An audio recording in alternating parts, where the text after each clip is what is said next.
Je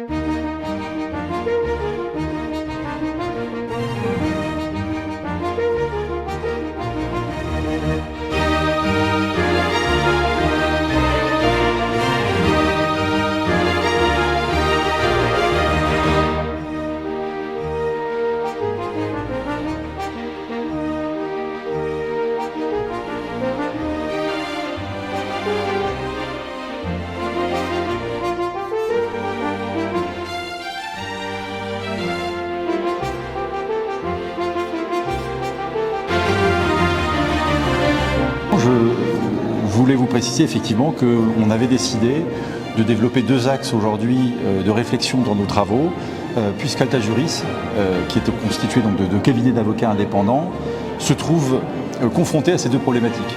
Sur le cyberrisque, eh bien, nous sommes des entreprises comme les autres, nous manions des données personnelles et par voie de conséquent, nous sommes exposés en tant que manipulateurs par nos ordinateurs de ces données personnelles à des problématiques de hacking, de track et aussi de sécurité que nous devons garantir vis-à-vis de toutes les personnes avec lesquelles nous travaillons, que ce soit des entreprises comme des particuliers ou des administrations.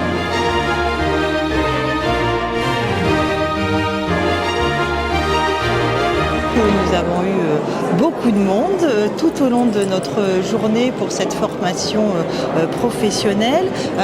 Nous avions de la chance d'avoir des intervenants de très grande qualité.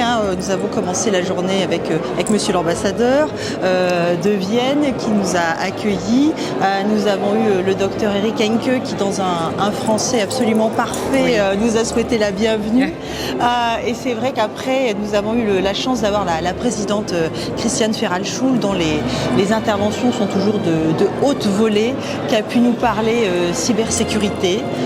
C'est vrai que ça nous a un petit peu inquiétés, mais c'est vrai qu'aussi... Vous avez le livre. Voilà, mais nous avons le livre, donc nous avons les clés.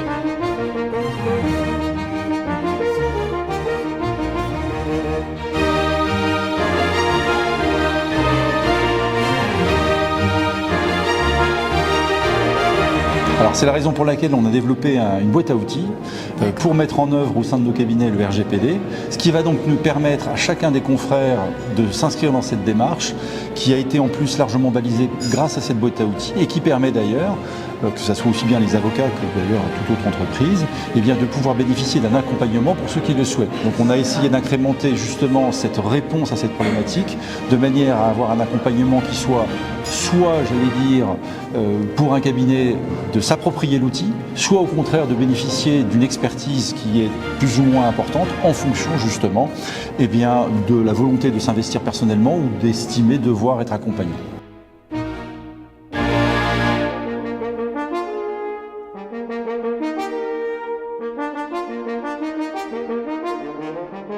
Et c'est vrai que dans un autre style, mais aussi sur de la projection, Emmanuel Duez, qui a été une découverte, je pense, pour beaucoup.